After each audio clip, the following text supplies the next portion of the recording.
How would you like a 15% discount to my daily email, the stack of stuff, the show notes, discounts to the conference, all of that? All you need to do is text the word show to 33777. You'll get the annual subscription with a 15% discount to my daily email. You'll get the stack of stuff, the links to the show notes, discounts to the conference, and so much more. All you have to do is text the word show, S-H-O-W, to 33777. Text show to 33777.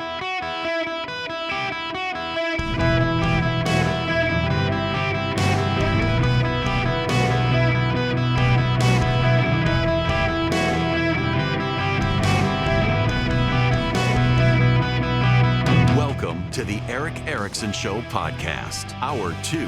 Howdy, welcome. It's Eric Erickson here. Not talking about Rob Reiner. We'll get to it. A little more on the fallout. We got other stuff. I got to play y'all this welcome, I guess I should say. It is Eric Erickson nationwide. 877-973-7425. This happened on CNN's Inside Politics earlier. David Shalane and Dana Bash talking. Listen to this. Thinking on those things. I just want to let's just go there. You probably saw me looking down while you were talking because I was getting texts from people inside Trump world who say no, they're not reeling, as our Chiron says. So here we go. Susie Wiles is unfiltered. We're going to be unfiltered, too. And they say that that is not what's happening, and that is an exaggeration of what's going on inside. So that's out there, and we're going to be transparent about what they're saying right now. What they are doing is circling the wagons in sort of cleaning this up and in full defense of Susie Wiles. Yes, which is understandable. Yep. Again, we cannot, the sort of theme of Trump 1 was a lot of finger pointing, and there wasn't a lot of loyalty. And I think you were right to hit on loyalty.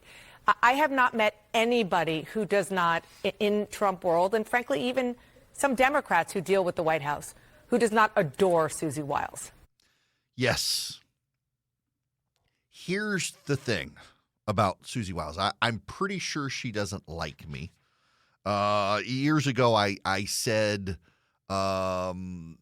the president's endorsements of a couple of clunkers had come from Susie Wiles' world. Several friends of mine in the know told me that, and apparently she took issue with that. I think tried to call me, had the wrong phone number to take issue with it, but in any event, never talked to her since. She had been with Ron DeSantis, and the DeSantis team, I think, took issue with her and pushed her out. She went over to Donald Trump, has been very loyal to Donald Trump, and people in and out of the White House very much think highly of Susie Wiles. Here's the thing you got to understand. You all lived through the first Trump administration, and there was backbiting. There were massive leaks to the press, much disloyalty, much staff turnover, and there were a whole lot of people in the Trump administration, the first term, who thought it was their mission to stop Donald Trump. Under Susie Wiles' leadership in the White House, there are very few people there who think their job is to stop Donald Trump. In fact, it's their job to do what Donald Trump wants, and she says this in the interview. There have been fewer leaks, far less chaos. In fact, a lot of the reporters there said, it's chaotic in the White House. This is something that I don't care what your view of Donald Trump is, and I do need to say that I don't really care whether you love him or you hate him. Understand that Donald Trump's management style is by design chaotic. Now, I need to say this up front and preface with this before I go on, because there are a lot of people who they really hate Donald Trump, and they will be furious. You're justifying it. There'll be a lot of people who love Donald Trump who think I'm being critical. I'm just trying to give you reality. It's not an endorsement. It's not a criticism. It is reality. People have a hard time living in reality these days. But the reality is very straightforward. Donald Trump's management style is by design chaos. So when people say there's chaos in the White House and this interview paints a picture of chaos, you're darn right. It's by design. For a man who's embracing sort of social capitalism, socialist capitalism, quasi-public-private partnerships for all sorts of stuff, Donald Trump is a big believer in free market ideas in debate. He wants knockdown, drag-out fights. He wants people yelling at each other. He wants people venting. He wants the fighting, because he has always believed, if you've ever learned anything about Donald Trump, understand this. He believes that in the process of everybody laying it all on the table, having the knockdown, drag-out fight, you get clarity on what to do. It looks chaotic from the outside, and it is. And the decision-making process is chaotic. It is.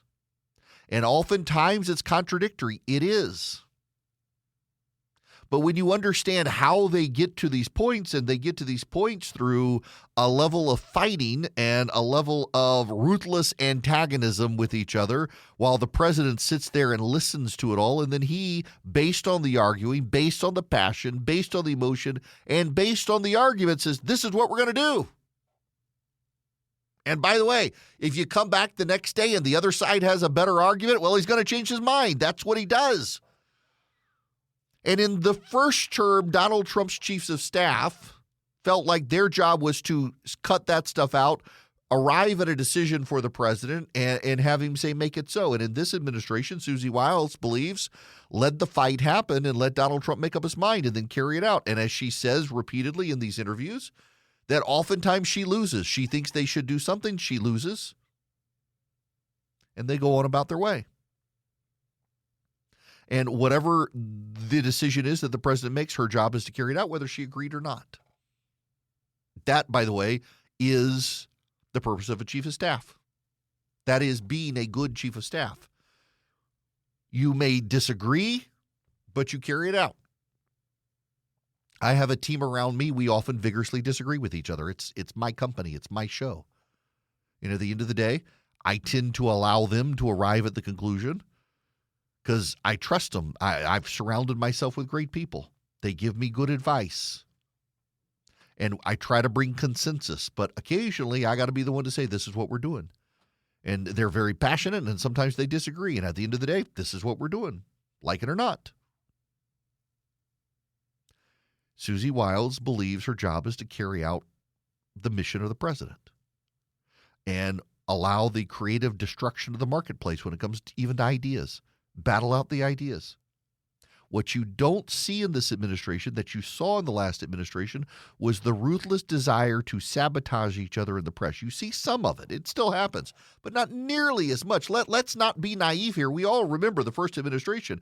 There was a constant source of leaks in the press about each other, character assassinations, plots, leaks to sabotage plans. You just don't see that in the White House the way you did in the first administration. It's a dramatic change, and a lot of that comes from the way Susie Wiles has decided to lead. And I think it's made for a much more productive White House. You can disagree with where the White House has gone. You can disagree with it. You can disagree with the outcomes, and Susie Wiles voices some of her agreements. In fact, let me read you this. From the New York Times summation of the Vanity Fair interview. And keep in mind, Vanity Fair, they got recordings of all 11 interviews. Ms. Wiles expressed misgivings about how the roundup of immigrants has been carried out at times.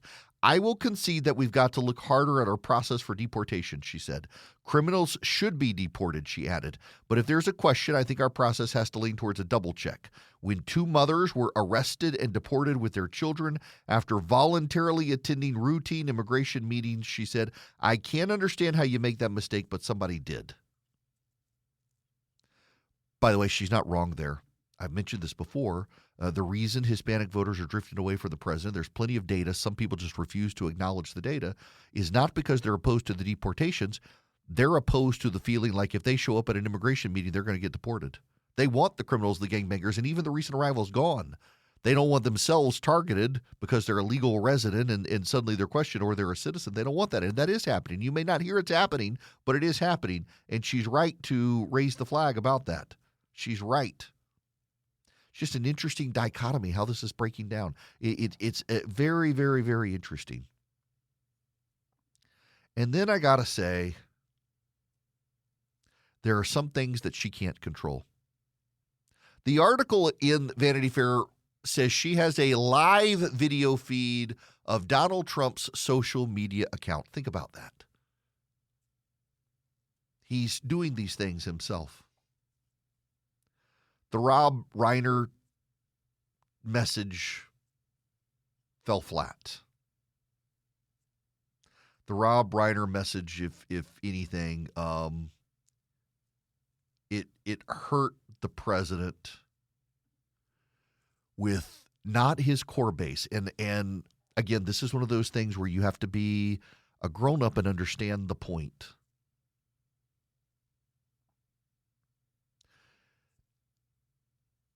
You may love Donald Trump, but you have to acknowledge that a lot of the people who voted for Donald Trump don't love him. They just didn't like Kamala Harris.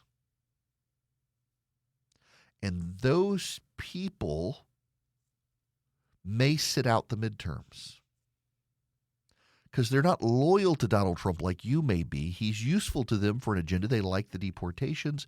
They like him more than Kamala Harris. They like his foreign policy. They like things about him. But they're not loyal to him like you are. And you alone can't get Donald Trump elected, and you can't get the Republicans elected. You need these other people. So when the president does what he did, it alienates those people, and they may just say, you know what, he needs some accountability, and so I'm going to let the Democrats take back the Congress. I don't want the Democrats to take back the Congress because they will destroy any chance we have of locking in by legislation a lot of what Donald Trump has done, which he could do through another reconciliation package, by the way. You could get another reconciliation package done and lock in a little more. And so we got to have the president engaged in team building with voters who will go out and support the president. And when he does this Rob Reiner stuff, it's unscripted, and there are people who will make excuses. There were people who said it wasn't him, it was AI, it was fake, it was photoshopped, it was real. It was pushed out by the White House Twitter account. And then they'll say, well, it wasn't him, it was a staffer. The staffer should be fired. It was him. The Vanity Fair profile of Susie Wiles, she acknowledges she keeps a video feed in her office because she never knows when he's going to get on True Social and tweet something.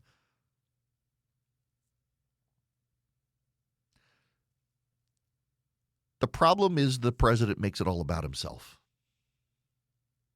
And he forgets this teamwork. I was interviewed by a reporter for the Wall Street Journal a while ago, asking me about some insight with conversations I have with members of Congress on their frustrations with the White House team. And the frustration is very straightforward. It is they're willing to be on the team, but they don't feel like they're on a team.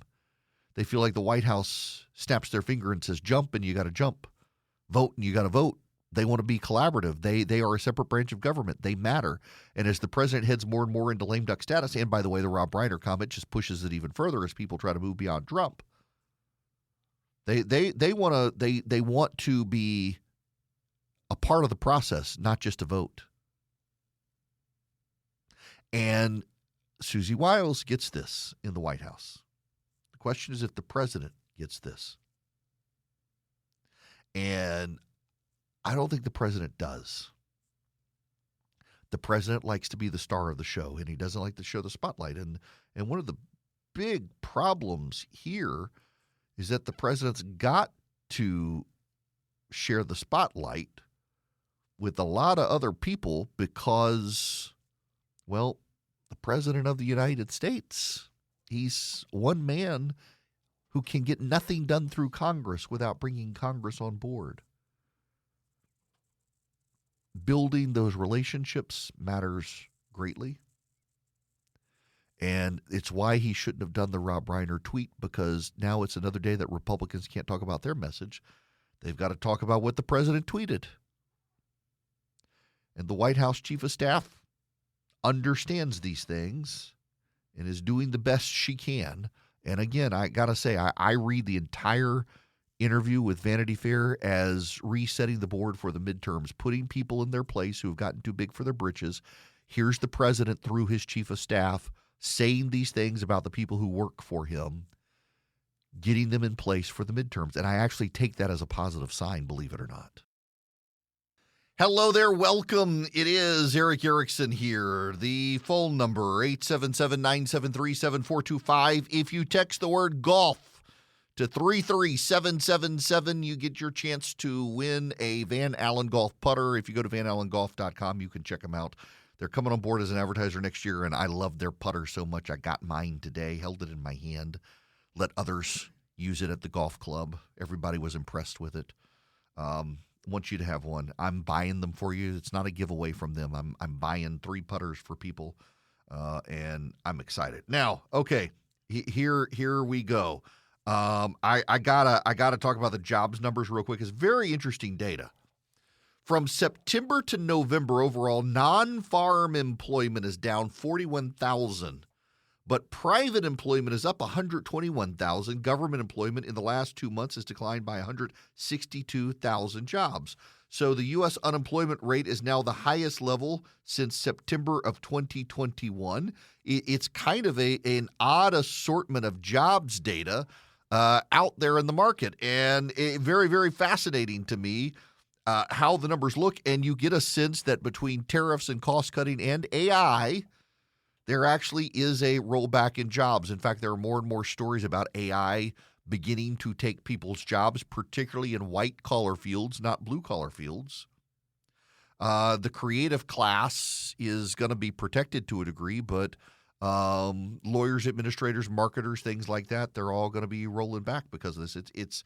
I want to break down the jobs data when we come back, and I have changed my mind to a degree after conversations with friends on one aspect of AI when it comes to jobs when we come back, because there's some related data too about wholesale mass discrimination in creative spaces in this country against white men. And I want to talk about that when we come back. If you're a millennial white young man or you're a middle-aged man, black or white in this country, employers hate you, and that's going to have to be addressed. One of the groups that has some common sense conservative policies to address this issue is Americans for Prosperity in reform to labor laws in this country that benefit particularly young men and middle-aged men who are being pushed out of jobs in the name of diversity, and how wrong that is. Americans for Prosperity around the country is fighting for common sense conservative reforms on employment and regulation, on taxes, on school choice. They would love to have you engaged on the issue. You go to afpvolunteer.com today. You sign up with Americans for Prosperity. Around the country, they've got chapters in just about every single state.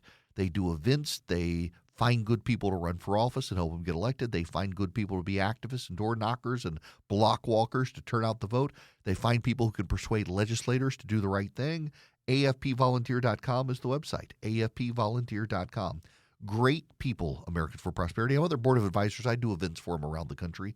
They're just good people. They are committed to common sense conservative reforms and the fight for freedom in this country. Sign up with them at afpvolunteer.com, afpvolunteer.com. When we come back, let's dive into the jobs numbers and, well, where AI might be leading us when it comes to jobs in the United States. Hello and welcome. It is Eric Erickson here across the United States. If you text the word golf to 33777, reply back to the text you get with your email, you get a chance to win a brand new putter from Van Allen Golf, brand new golf company. Some longtime friends of mine. They made guns, and then they realized that the milling machines also make incredible putters, and off to the races they went. And boy, they're great. Y'all, we've got the unemployment data out. I want to read you this from Heather Long, the chief economist for Navy Federal. The U.S. economy is in a hiring recession. Almost no jobs have been added since April. Wage gains are slowing. 710,000 more people are unemployed now versus November of 2024. November added 64,000 jobs. October caused 105,000 job reduction impacted by the shutdown. September was up 108,000 jobs. August revised to down 26,000. July was up 72,000. June was down 13,000. May was up 19,000. She says, I believe it's a combination of tariffs, AIs, and cost cutting, and Americans are feeling it. And then there's this from the Wall Street Journal. The U.S. unemployment rate rose to 4.6% in November, its highest in more than 4 years, fueling questions about the economy's underlying strength. A long-delayed government report on Tuesday showed that 64,000 jobs were gained in November, while 105,000 jobs were lost in October. Job losses in June, August, and October meant the U.S. economy has shed jobs in 3 out of the past 6 months. The unemployment rate in November was up from 4.4% in September, the last month the Labor Department reported the metric. Still, market reaction was muted. Major stock indices traded moderately lower. Stephen Stanley, U.S. economist for Santander U.S., said there could have been a lot of statistical noise in the report, including possible distortions from the government's long closure. The shutdown prevented the Labor Department from collecting data. Given the contrasting signals from payroll and the unemployment rate, you'd hope to get a cleaner read in December. What I can conclude is that we're not falling off a table. An unemployment rate for October wasn't available because during the shutdown, officials weren't able to conduct the survey needed to calculate that number. The department published 2 months of data instead of 1 after pausing its data collections during the 43-day government shutdown. Payroll gains in November were slightly better than the 45,000 forecast by economists. Federal government employment shrank by 6,000 jobs in November, adding to a massive loss of 162,000 jobs in October. Federal government employment is down by 270,000 since January. Now, where did we see some rises? We saw rises in healthcare, social assistance, leisure and hospitality, retail, a little bit in construction and finance. We also saw a lot of gains in local government. We saw the biggest declines in manufacturing, impacted by tariffs, the federal government impacted by DOGE, mining and logging impacted by tariffs, professional services, a reduction in state government, and the information sector. Now let's focus on the information sector for a minute. I am in the minority on AI and job losses. I think there are going to be job losses. I do, but I think people are going to be able to replace those jobs. I think it'll be very much like the internet economy. A lot of people lost jobs in industries killed by the internet, and then they found jobs elsewhere. I'm starting to get a little concerned, though, and many of my friends, you should know, are much more concerned about AI, very much more concerned about AI, in large part because, well, the companies that are reducing workforces are also engaged in targeting. There's a piece in Compact Magazine by Jacob Savage. Let me read you some of this. For 15 years, I've scalped tickets to pay the bills. But in January 2016, I almost managed a real career. I was 31. I'd been in Los Angeles for 5 years writing scripts. There had been minor successes, a couple of small projects optioned, and I'd recently started writing with my best friend. We were writing constantly, making each other better, building momentum. Success felt close. Back then, it always did. We'd written a pilot script that a veteran showrunner had agreed in a very theoretical, very Hollywood sort of way to come on to. The project had fizzled, so we were surprised when an executive emailed us out of the blue to meet. The showrunner explained he'd submitted us for an upcoming writer's room he was going to run. The exec had loved our pilot and wanted to hire us. This was it, the moment our careers were supposed to take off. We'd put in our time.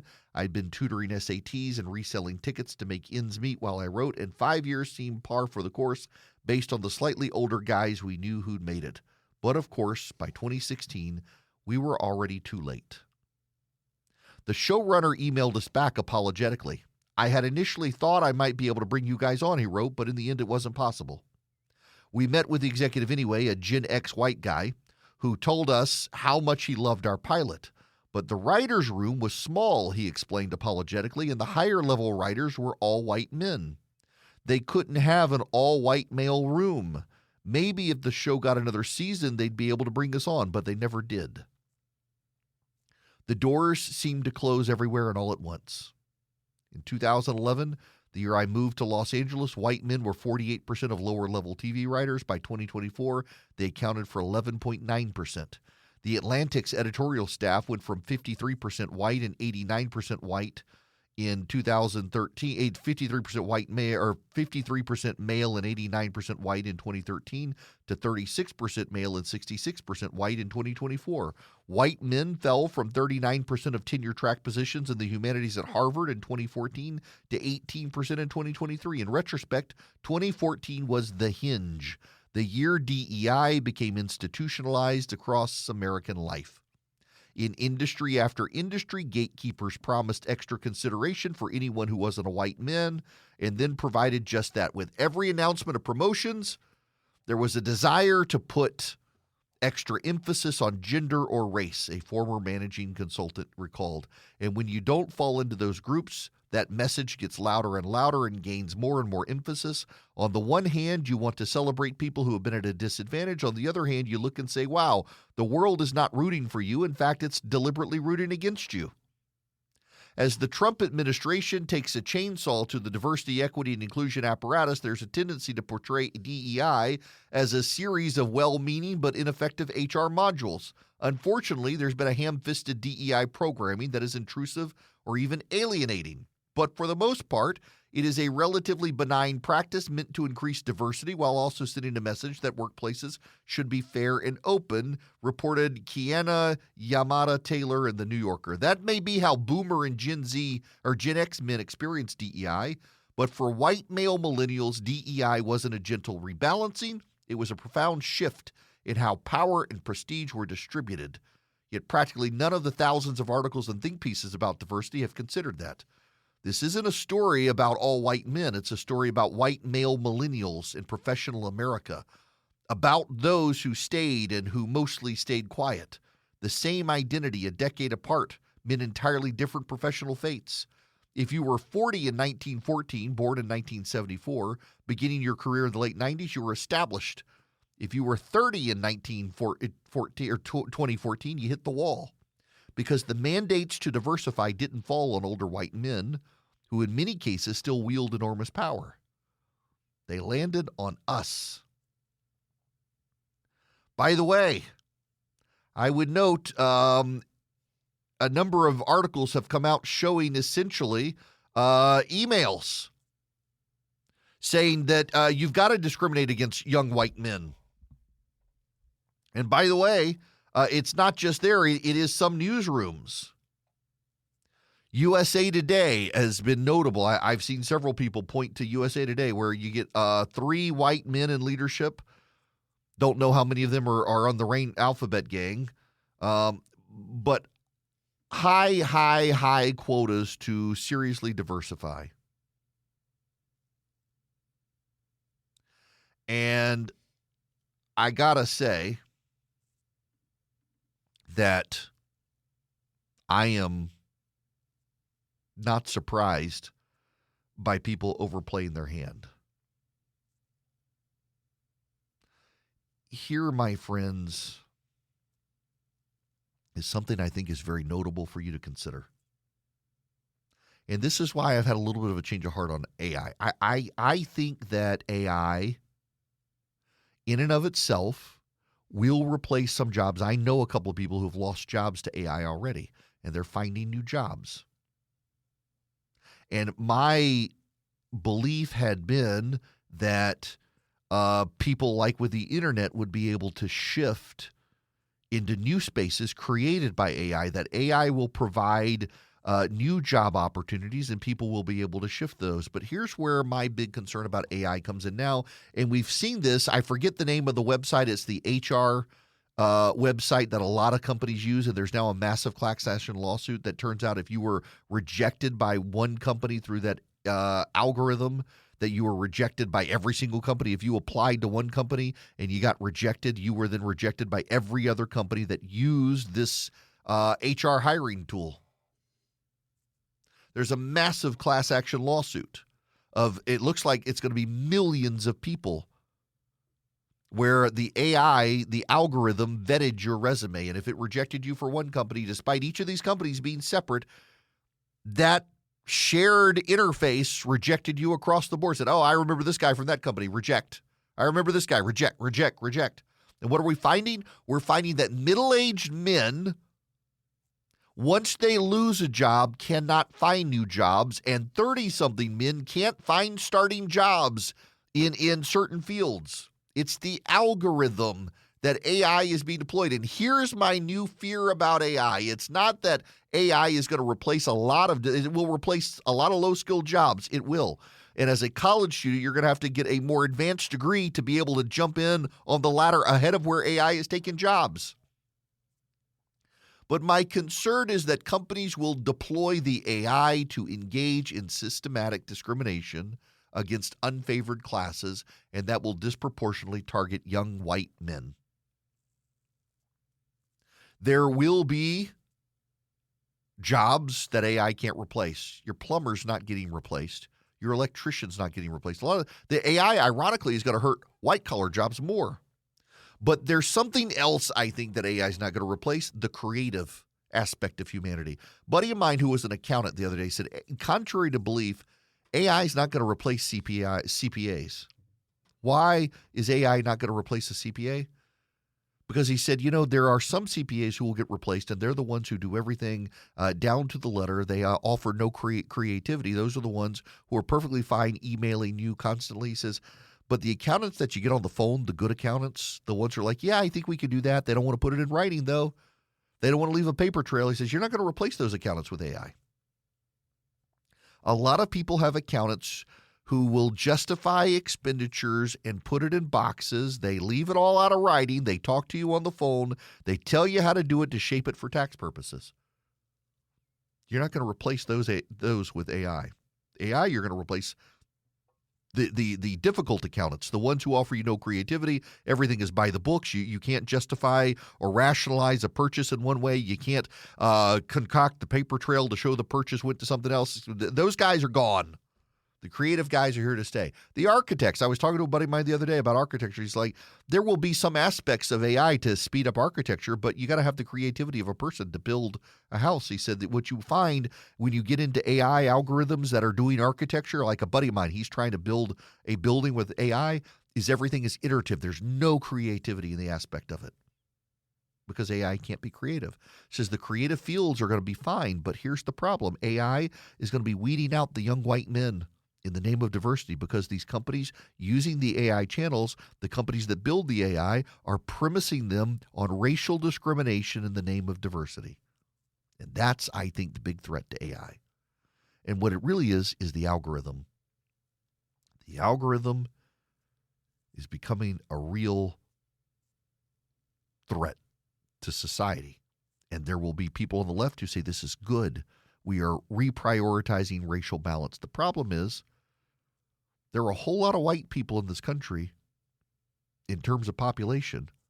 And when you are passing them over to perhaps less qualified people, there's going to be hell to pay. And by the way, it's also illegal. You actually can't racially discriminate against anybody, including white people. And when the AI is programmed to do it, there's going to be a massive lawsuit beyond what we're already seeing. So yeah, I'm shifting my position on concerns of AI hiring in large part because I think what AI is going to do is it's going to encourage discrimination and do so algorithmically in ways that make it look like there's not discrimination until you see full patterns of hiring. And yeah, there are going to be a lot of lower tier white-collar jobs that disappear because of AI. And where are those people going to find jobs, particularly if they're young white men? We're creating new crises in this country the way we're going. Hello, welcome. It is Eric Erickson here. You should know that something has happened. Nothing bad. I mean, after this week, no. There have been rumors for months that Steven Spielberg was making a new movie and not telling anyone about it, that he had filmed scenes with some actors who were sworn to secrecy and used those scenes to get other actors to get in the movie. The trailer is released today.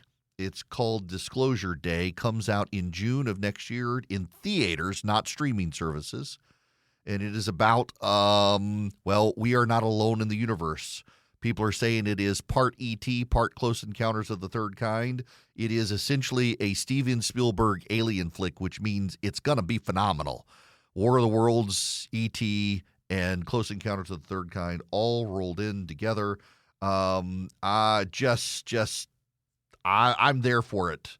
I miss going to theaters to see great movies because I feel like a lot of the movies in theaters are designed for streaming services, and streaming services don't edit the way that a lot of box office flicks do. And I want to see a really good movie in the theater. I want to be entertained, and I want a good movie. I want a good movie, and I'm just delighted to know that Spielberg is going to do something like this. I'm a big Steven Spielberg movie fan. I mean, his are some of the best movies out there. So, yay. Don't forget, text golf to 33777 if you want a chance to win one of these putters. When we come back, there's something happening south of us, and I'm not just talking Venezuela, although that's escalating. The president is saying there could be land strikes soon. Susie Wiles in the Vanity Fair article says Congress would have to be involved. We'll see where this goes. But did you know there's been a massive shift in parts of South America towards the right? It's not just now Argentina and El Salvador, it's Ecuador, and now it's Chile as well. Massive shifts to the right. We'll get there, but first I got to tell you about Hillsdale College. Time is running out to sign up for one of these great courses from Hillsdale. And listen, I know what you're thinking because I actually had this encounter this morning from someone who listens to the show. Why? It sounds boring. It's not. If you go to Eric, E-R-I-C-K, ericforhillsdale.com, you get to choose from 40 classes from Hillsdale College. And I appreciate so many people listen to podcasts that make you smarter. That's kind of what this is. Like, I love the History of Rome podcast. You can take a class on the Roman Republic from Hillsdale College. They're video lectures, 30 minutes apiece. You do it at your own pace. Depends on the class, depends on the number of them. And you get smarter about a topic, and they're very engaging. This isn't boring. They're really engaging, thoughtful conversations. You get a certificate of completion when you're done, and you don't pay a penny. It's free. It's really good, insightful information. It makes you smarter, but it doesn't just make you smarter. It actually keeps you engaged and informed, and it's useful stuff. Whether it's on the economy and capitalism or the early Roman Republic or the founding of this country, you learn stuff you didn't know. ericforhillsdale.com, E-R-I-C-K. Go sign up today, ericforhillsdale.com. Start a relationship with Hillsdale College, ericforhillsdale.com.